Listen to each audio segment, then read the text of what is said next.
Thank you very much. Today I'm really going to be talking about the next phase in tobacco regulation, which is the development of tobacco endgames and smoke-free futures.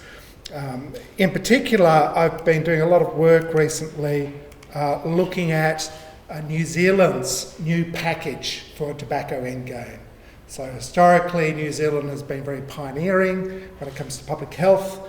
Helen Clark introduced lots of important smoke-free environment laws in the 1990s. Jacinda Ardern's government had a consultation process in which they asked for lots of different suggestions and recommendations about how to achieve a tobacco endgame.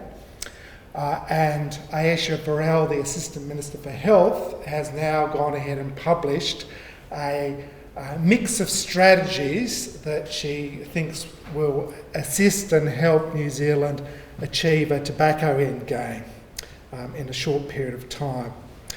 In my talk today, I'm just going to really kind of give you a little bit of an overview of some of my ideas in terms of how we might design a tobacco endgame for Australia, focusing in particular on successes on plain packaging, regulation of mass media and social media, age limitations, which New Zealand has been very interested in having generations that are smoke-free, spatial restrictions on smoking, civil litigation, criminal liability, tobacco divestment and tobacco interference.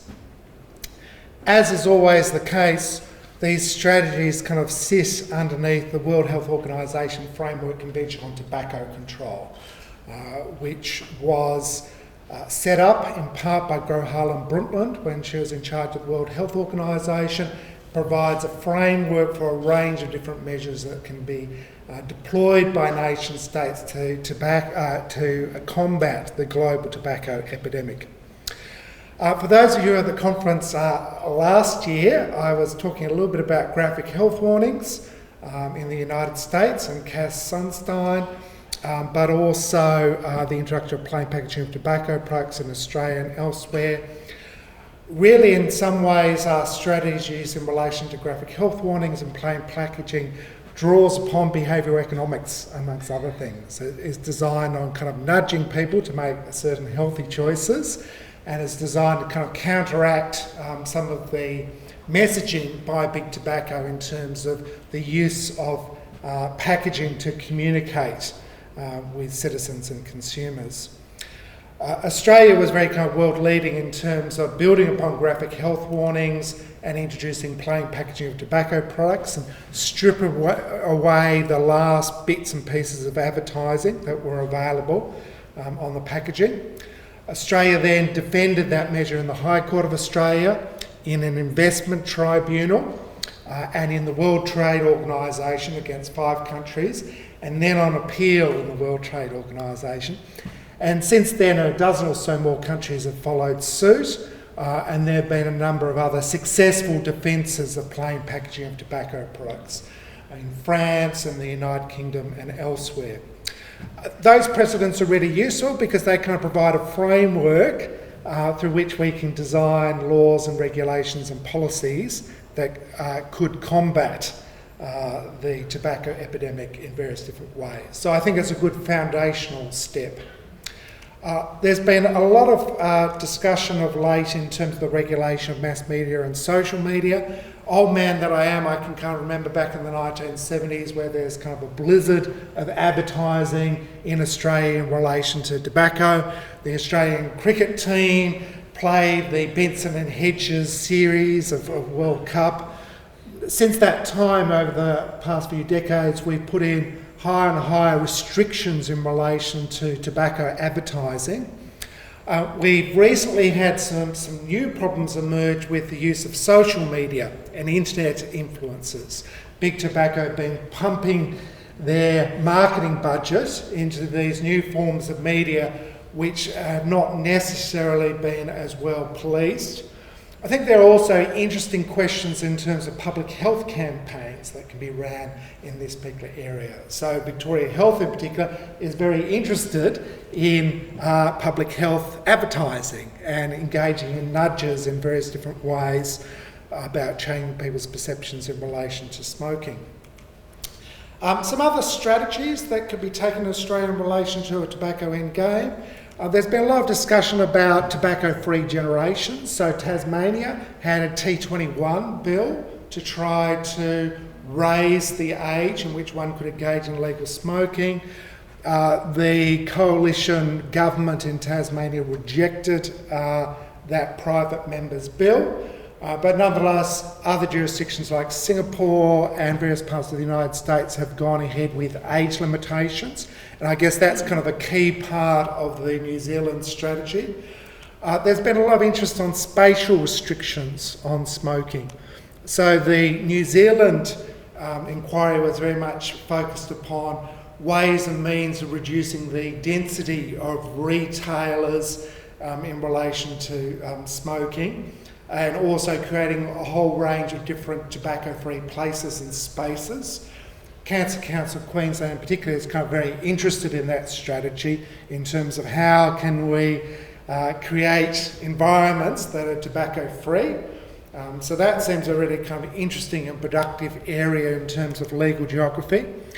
There's been a lot of interest in civil litigation, both in Australia and elsewhere. In Australia, the key case is the McCabe case, which was a very messy piece of litigation, but helped set up the McCabe Centre for Law and Cancer.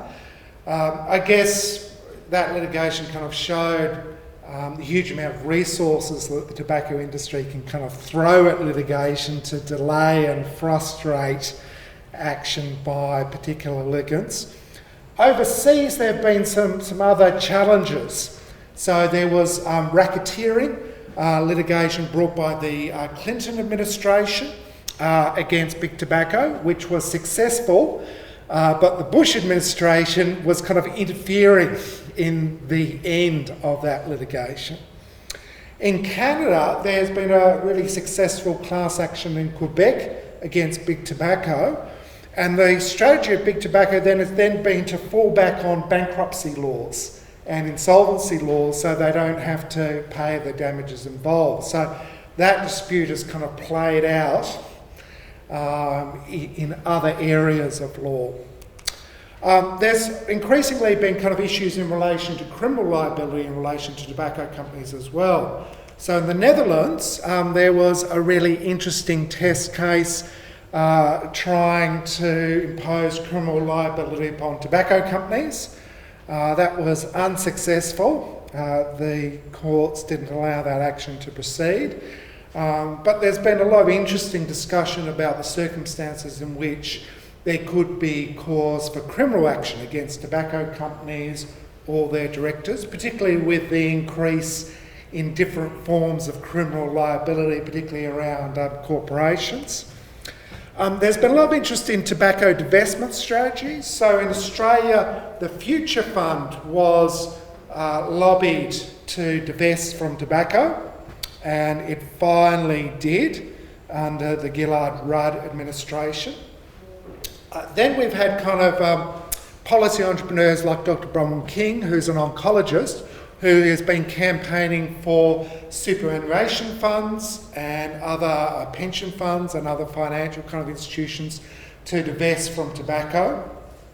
And that has kind of grown into kind of a larger international campaign to try to deprive big tobacco of some of the financial support that it currently enjoys. And I guess there's also kind of a need to kind of take action in relation to tobacco interference. So the World Health Organization is kind of interesting in terms of its framework convention, in terms of it has very explicit rules to try to guard against tobacco interference. But nonetheless, in Australia and New Zealand, we've kind of seen very concerted efforts by big tobacco to try to interfere in the political process. So I remember appearing in Parliament talking about plain packaging of tobacco products and facing off against a billionaire barrister who was representing big tobacco. You could see all the lobbying that was going on of the coalition members at the time, who were still kind of undecided in terms of their final position. In New Zealand, the Tobacco Endgame inquiry was flooded by hundreds and hundreds of submissions that had been sponsored by big tobacco. So New Zealand very smartly had a requirement that there had to be disclosure of any interests by submitters to their public policy process. And the tobacco industry were really trying to flood that process. So to kind of wrap up, I think the HRO New Zealand 2025 Smokefree policy is a really interesting, pioneering public health package. I'm really interested to see what will happen with the bill for that regime. And I think the next Australian government should certainly think about the next wave of tobacco control and developing a kind of comprehensive scheme for a smoke-free Australia.